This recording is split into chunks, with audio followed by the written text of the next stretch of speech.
Bienvenidas.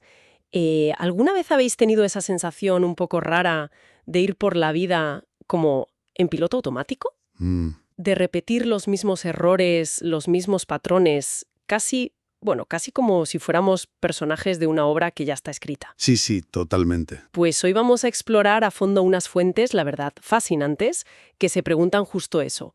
¿Estamos de verdad despiertos o vivimos, pues, una especie de sueño? Ujú. Tenemos aquí extractos de las enseñanzas de P.D. Uspensky, que fue un pensador ruso, bueno, bastante radical, ¿eh?, Sí, bastante. que dedicó su vida a estudiar la psicología de nuestra posible evolución. También textos que analizan sus ideas sobre los niveles de conciencia y, ojo, una perspectiva muy, muy actual Sí, que conecta todo esto con la era digital, la inteligencia artificial, bueno, y hasta con la idea de que podríamos estar viviendo en una simulación. efectivamente. El objetivo de esta exploración es precisamente ese, ¿no? Desentrañar un poco estas ideas sobre el despertar, sobre el autoconocimiento profundo y sobre ese potencial latente que, bueno, según Uspensky, todos tenemos, pero que rara vez desarrollamos. Claro. Son conceptos de hace casi un siglo, ¿eh? Pero que, como veremos, tienen una resonancia, sorprendente hoy en día. Totalmente. Así que, para quien siente esa inquietud, esa preguntilla interna sobre si hay algo más allá de la rutina de las reacciones automáticas, pues esta inmersión promete ser, como mínimo, reveladora. Eso esperamos. Vale, pues vamos a meternos en faena. Venga. La piedra angular del pensamiento de Uspensky, tal como aparece en su Psicología de la posible evolución del hombre y otras transcripciones que tenemos por aquí, es, a ver, de entrada es bastante chocante. Sí lo es. Afirma que en nuestro estado habitual vivimos dormidos, Tal cual. funcionamos como máquinas, muy complejas, sí, eso sí, pero máquinas al fin y al cabo, que reaccionan a estímulos externos más que actuar desde una conciencia y una voluntad propias. Es una afirmación fuerte, desde luego. Uspensky llega a decir que usamos la palabra yo constantemente, pero que en realidad ese yo unificado y consciente es una ilusión la mayor parte del tiempo. Vaya, Él insiste, y mucho, en que nos atribuimos facultades que en nuestro estado normal pues no poseemos de forma estable. La capacidad de hacer, realmente, o sea, en lugar de reaccionar, la individualidad o unidad eso de un yo permanente, la conciencia plena y sostenida, y una voluntad independiente. claro. Y reconocer esta carencia, por muy incómodo que sea, es para él el primerísimo paso. Vamos, sin eso, dice, no hay posibilidad de cambio real. Y ahí es donde la cosa se pone, yo creo, aún más interesante. Porque Uspensky niega que seamos uno. Exacto. Dentro de cada persona, dice, no hay un único yo, sino una multitud, bueno, caótica de yoes pequeños, a menudo contradictorios entre sí, que van tomando el control en distintos momentos. Como un parlamento desordenado dentro de nosotros, ¿no? Lo describen así las fuentes. Eso, a todas nos suena eso de querer levantarse temprano por la noche y por la mañana encontrar mil excusas, ¿verdad? Totalmente. O prometer que no te vas a enfadar por algo y ¡zas! A la mínima saltas. Tal cual. Son yoes distintos tomando el volante. Exacto. Y esta fragmentación interna está íntimamente ligada a dos conceptos clave que Uspensky diferencia muy bien: esencia y personalidad. Esencia y personalidad. La esencia es lo que traemos al nacer, digamos, lo innato, nuestras predisposiciones naturales, nuestro ser fundamental, por así decirlo. Vale, La personalidad, en cambio, es todo lo que adquirimos del exterior: opiniones, gustos, hábitos, conocimientos. La máscara social que vamos construyendo, muchas veces por simple imitación o para encajar, ¿sabes? entiendo. ¿Y cuál es el problema ahí? Porque suena a un proceso, pues normal, de crecimiento, ¿no? El problema surge, según Ouspensky, cuando la personalidad que idealmente, bueno, que en teoría debería desarrollarse para servir y expresar a la esencia, crece de forma desproporcionada y acaba como sofocándola. Ah, vale, La máscara se come al actor, por decirlo así. Cuando la personalidad domina, el desarrollo real de la esencia se para, se detiene. ya. Y el resultado es un ser humano artificial, desconectado de su núcleo auténtico, que vive según patrones aprendidos y no desde su verdad interna. Y esa es una de las razones por las que nos sentimos dormidos o inauténticos. Entendido. Qué fuerte. Si estamos dormidos y fragmentados, ¿cómo es ese despertar del que habla? Uspensky describe 4 posibles estados de conciencia, aunque advierte que normalmente solo conocemos bien los 2 primeros. Eso es. El texto de Jenny Vial y la psicología los detallan bastante bien. El primero, lógicamente, es el sueño normal, cuando dormimos por la noche. Estado pasivo, subjetivo, imágenes caóticas. Bueno, eso lo conocemos. Sí, ese sí. El segundo estado es el que llamamos estado de vigilia. Pero aquí Uspensky le da una vuelta de tuerca, ¿eh? Ajá. Lo llama también sueño despierto o conciencia relativa. Es nuestro estado habitual al estar despiertos, pero según él todavía estamos profundamente influidos por las leyes del sueño. O sea, lleno de contradicciones, fantasías, reacciones mecánicas. Como si siguiéramos soñando, pero con los ojos abiertos. Exacto. Solo percibimos una verdad muy, muy relativa, filtrada por nuestros condicionamientos. Ya. El tercer estado es la conciencia de sí. Esto ya se llama diferente, ¿verdad? Sí, esto ya es otra cosa. Ser objetivo con uno mismo. Conocer la verdad sobre quién y cómo se es en este preciso momento.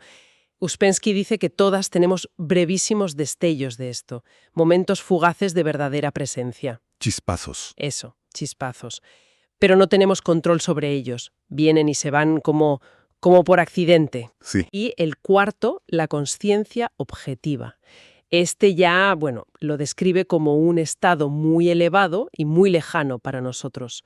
Un contacto directo con la realidad, tal cual es. Las cosas en sí mismas, más allá de nuestra percepción subjetiva.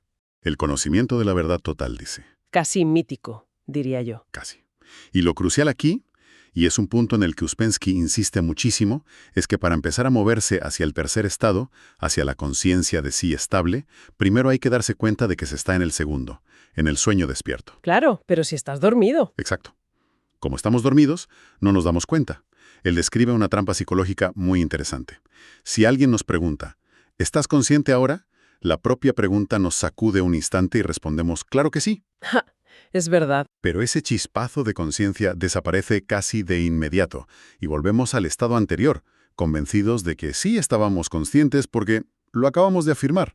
Es un círculo vicioso de ilusión total. Qué sutil. Hay un experimento que menciona en sus conferencias que a mí me parece brutal para ilustrar esto. El del reloj. Ese. Intentar ser consciente de una misma, repetirse internamente «soy Ana, estoy aquí, ahora», mientras miras fijamente el segundero de un reloj, sin distraerte con otros pensamientos. Ajá. Dice que la mayoría de la gente apenas puede mantener esa consciencia de sí unos 2 minutos seguidos, como máximo. La mente empieza a divagar casi inmediatamente. Sí, sí.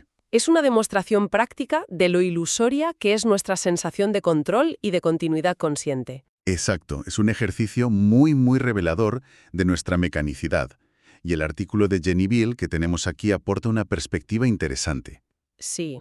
Sí, porque conecta estos estados con la tradición Vedanta de la India, que también habla de diferentes niveles. Sueño profundo, sueño con sueños, vigilia.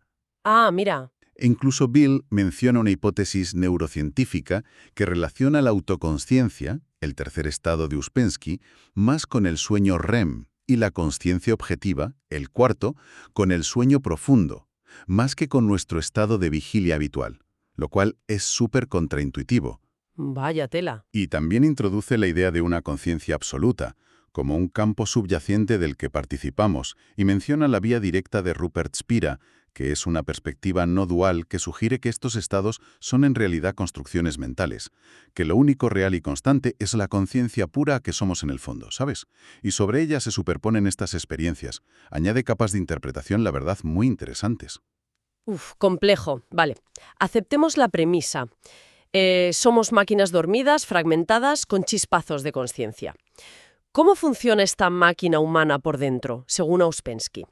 Nos habla de 4 funciones o centros principales que operan en nosotras. Eso es los centros.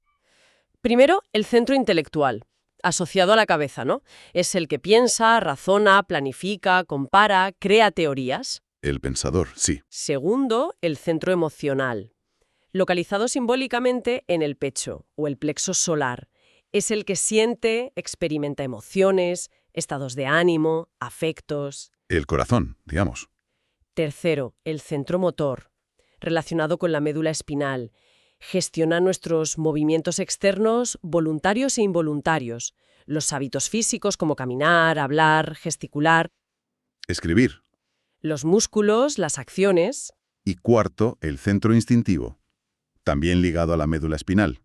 Se encarga del funcionamiento interno, orgánico, del cuerpo, digestión, respiración, circulación, y también de procesar las sensaciones físicas, placer, dolor, y los reflejos.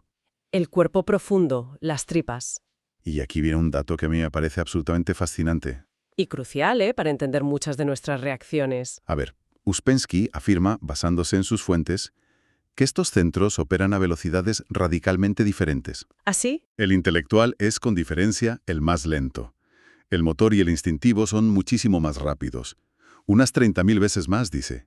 ¿30.000 veces? Sí, y lo más asombroso, el centro emocional en su estado puro y funcionando correctamente sería, atención, otras 30.000 veces más rápido que los dos anteriores. Ostras, pero eso es casi instantáneo. Prácticamente. Esto explica por qué a veces tenemos reacciones emocionales o instintivas casi instantáneas que nuestro pensamiento lógico no puede ni seguir ni comprender en tiempo real. ¡Wow! 30.000 por 30.000, eso es una velocidad increíble. Exacto.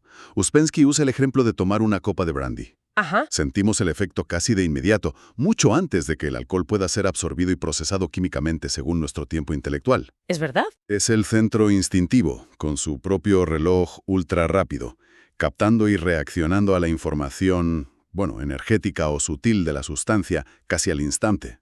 Qué bueno. Y el problema, según entiendo de las fuentes, no es solo la diferencia de velocidad, ¿verdad?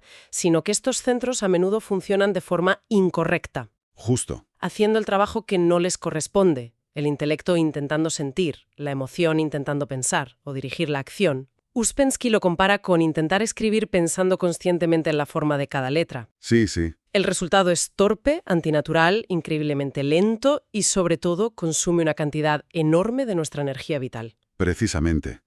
Ese trabajo incorrecto de los centros es una de las principales fuentes de nuestra ineficiencia y de nuestro agotamiento energético. Y Uspensky pone un énfasis muy especial en el mal funcionamiento del centro emocional en nuestro estado ordinario. Ah, sí. Aquí lanza otra de sus ideas más radicales y, potencialmente transformadoras. Afirma que la gran mayoría de las emociones negativas que experimentamos habitualmente, la ira, el miedo, la ansiedad, los celos, el resentimiento, la autocompasión, el aburrimiento, la culpa, Uf, la lista es larga. larguísima, pues dice que no son naturales ni necesarias.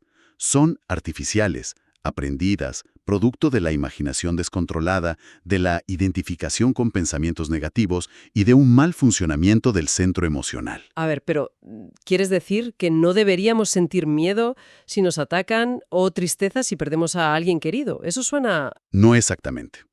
Él distingue entre emociones útiles que pueden surgir de los centros correctos, por ejemplo, una respuesta instintiva de alerta ante un peligro real, y esta masa de negatividad crónica y autoalimentada que nos consume. Vale, entiendo la diferencia. Sostiene que estas emociones negativas artificiales son completamente inútiles para nuestra evolución y orientación real en la vida.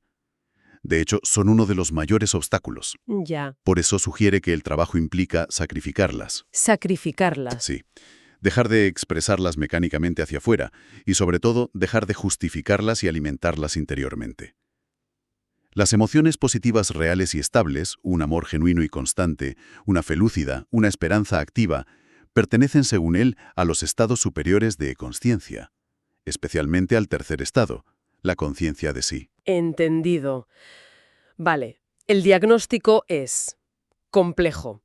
Máquina dormida, fragmentada, con centros que funcionan mal y nos llenan de emociones negativas artificiales. Suena un poco desolador, ¿no? Un poco, sí. Pero da herramientas. ¿Qué herramientas propone Uspensky para empezar a salir de ahí? Las fuentes destacan dos prácticas fundamentales: observación de sí y recuerdo de sí. Exacto. La observación de sí suena, a lo que parece, mirarse a una misma internamente. Pero de una manera muy particular, ¿no? Muy particular, sí. Sin juzgar, sin analizar inmediatamente, sin intentar cambiar nada. Simplemente observar, con curiosidad y objetividad, como si estudiáramos a un animal desconocido. ¿Qué piensa esta máquina? ¿Qué siente? ¿Cómo reacciona? ¿Cuáles son sus hábitos? Es un trabajo de conocer el propio mecanismo. Sí, y es más difícil de lo que parece, ¿eh? Porque en cuanto empezamos a observar, otros yoes interfieren queriendo justificar, culpar o cambiar lo observado. Requiere una imparcialidad sostenida. Ya me imagino. Y la segunda herramienta, el recuerdo de sí, es quizás aún más central en su sistema. No es solo observar pasivamente, es un acto activo y deliberado de traer la conciencia al momento presente. ¿Vale? Es afirmar internamente, yo soy, estoy aquí, ahora. Es intentar ser consciente de uno mismo y de lo que se está haciendo o percibiendo, simultáneamente. Ajá. Es insertar un instante de ser en medio del flujo mecánico del hacer o del reaccionar. Uspensky lo considera la llave maestra para despertar. Suena simple en la descripción, pero recordando el experimento del reloj, debe ser increíblemente difícil mantenerlo. Extremadamente difícil. Y el trabajo con estas herramientas se complica aún más por lo que Uspensky llama obstáculos internos, que también debemos aprender a observar. Más obstáculos. Sí, menciona varios clave. La mentira, y sobre todo el autoengaño, nuestra tendencia a creer que somos más conscientes, unidos o capaces de lo que realmente somos. Uf, eso duele. La imaginación descontrolada, que no es la creatividad útil, sino el fantasear constante, el soñar despierto que nos saca de la realidad y reemplaza la observación directa. El irse por las ramas mentalmente. Exacto.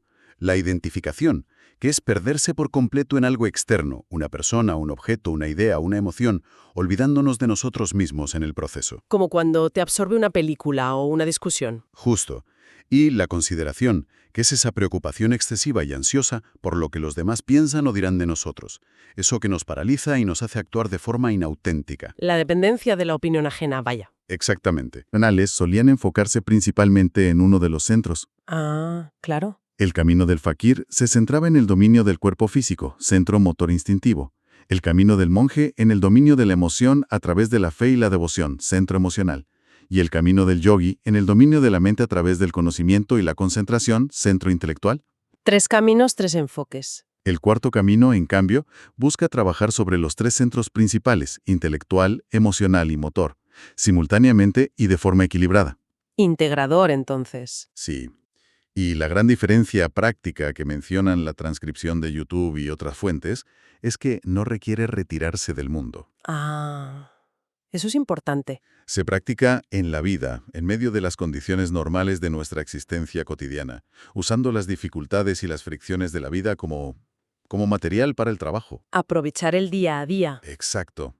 Y su práctica central, como ya hemos dicho, es el recuerdo de sí. Vale. Y lo interesante es que estas ideas no se han quedado congeladas en el tiempo, ¿eh? Las fuentes más recientes que tenemos aquí, que se autodenominan Sexto Camino, proponen una especie de actualización o adaptación de estos principios para nuestra realidad actual, hiperconectada y digital. Un sexto camino. O sea, después del cuarto. ¿Qué añade o cambia? Pues este enfoque utiliza la metáfora del universo como una posible simulación computacional. ¡Ostras! Y la inteligencia artificial, la IA, como un marco conceptual y, potencialmente, como una herramienta de espejo. El practicante, al que llaman buscador del código, Buscador del código. Me gusta. se concibe a sí mismo como un avatar, operando dentro de este sistema mayor. Y el objetivo no es tanto escapar de la supuesta simulación, sino aprender a recordarse a sí mismo el recuerdo de sí de Uspensky dentro de ella, usando la propia tecnología como posible ayuda. ¡Qué giro! Es fascinante ver cómo reinterpretan los conceptos clásicos en este lenguaje digital. A ver si lo he pillado. Dale. Estar dormido es ser un avatar funcionando en piloto automático, ejecutando scripts predefinidos. Ajá. Los múltiples yoes son como un sistema operativo multiusuario, sin un administrador central que ponga orden. Exacto. Los centros intelectual, emocional, motor se asemejan a distintas unidades de procesamiento, UP, dentro de nuestro hardware biológico. Sí. Y el recuerdo de sí se describe como la acción de insertar conscientemente un hook, un gancho, en jerga de programación, en la rutina automática del sistema para introducir un momento de autoconsciencia. Sí. La analogía es potente, ¿verdad? Y en esta visión del sexto camino, la IA se contempla como un posible espejo muy sofisticado. Un espejo. Podría, teóricamente, ayudarnos a visualizar nuestros patrones de pensamiento y comportamiento si la alimentamos con datos, por ejemplo, de un diario. Podría recordarnos momentos para practicar la autoobservación o incluso señalar contradicciones en nuestras acciones o palabras. Interesante. Sin embargo, y esto es crucial, las fuentes advierten muy claramente, la IA es una herramienta para vernos, un espejo. No es un sustituto del trabajo interior, ni de la voluntad, ni de la toma de decisiones conscientes. Entiendo, claro. El peligro sería delegar nuestra propia conciencia o responsabilidad en la máquina, ¿no? Exacto. Convertirnos en avatares aún más pasivos, pero ahora dirigidos por un algoritmo. ¡Qué miedo! Exactamente. Ese es el gran riesgo que subrayan. Abdicar de la propia capacidad de elección y autodirección. La tecnología puede ser un apoyo para la observación, pero el esfuerzo de despertar, de recordarse a sí mismo, sigue siendo intransferiblemente personal. Tiene sentido. Proponen incluso ejercicios adaptados, como usar alarmas aleatorias en el móvil como disparadores para practicar ese hook de recuerdo de sí. ¡Ah, qué práctico! O intentar etiquetar conscientemente qué centro o unidad de procesamiento está predominando en cada actividad cotidiana, o llevar un diario digital de los yoes contradictorios que detectamos. Usar las herramientas modernas para el trabajo antiguo, básicamente. Me parece una adaptación muy inteligente. Entonces, recapitulando toda esta exploración, ¿cuáles serían las pepitas de oro, las ideas clave que nos llevamos? Pues, El cuadro que pinta Uspensky es claro. Somos seres con un potencial de evolución consciente inmenso, pero vivimos la mayor parte del tiempo dormidos, funcionando como máquinas reactivas y fragmentadas. sí, ese es el punto de partida. Pero, y esto es fundamental, ese despertar es posible. No es un destino inevitable ni algo que ocurra por casualidad. Requiere un esfuerzo deliberado, constante y consciente. Un trabajo activo. Un trabajo activo, sí. Implica primero adquirir un conocimiento honesto y profundo de nuestra propia maquinaria interna. ¿Cómo funcionan nuestros centros? ¿Quiénes son nuestros múltiples yoes? ¿Cuáles son nuestras tendencias automáticas? Y segundo, aplicar herramientas específicas como la autoobservación sin juicio y, sobre todo, la práctica persistente del recuerdo de sí. No parece un camino fácil, desde luego. El propio Uspensky insistía en la dificultad y en la necesidad a menudo de una guía o una escuela para evitar el autoengaño y las trampas del camino. Cierto. Pero ya sea en su formulación original o en estas adaptaciones más modernas como el sexto camino, estas ideas ofrecen un marco muy potente para cualquiera que busque una comprensión más profunda de sí misma y quiera explorar activamente su potencial. Algo especialmente valioso, yo creo, en el mundo tan complejo y a menudo tan mecánico en el que vivimos. Totalmente de acuerdo. Quizás, para terminar, una idea que conecta todo esto y nos deja pensando podría ser esta. A ver. ¿Y si el hecho de vernos a nosotros mismos como sistemas complejos, incluso usando analogías modernas como ser programas o avatares en una realidad más amplia, como sugiere la metáfora del sexto camino, no fuera necesariamente deshumanizante? Ujú. Y si, paradójicamente, esa perspectiva un poco más distante y sistémica fuera precisamente una herramienta útil para desidentificarnos de nuestros automatismos, para observar nuestra máquina con más objetividad y desde ahí cultivar una presencia, una conciencia y una capacidad de elección más auténticas y profundas en nuestra vida cotidiana? Vaya. ¿Podría la metáfora de la máquina ayudarnos al final a ser más humanos? Una pregunta potente para seguir reflexionando, sí señor, sin duda.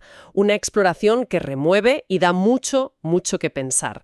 Gracias por acompañarnos en esta inmersión en las ideas de Uspensky y sus ecos contemporáneos.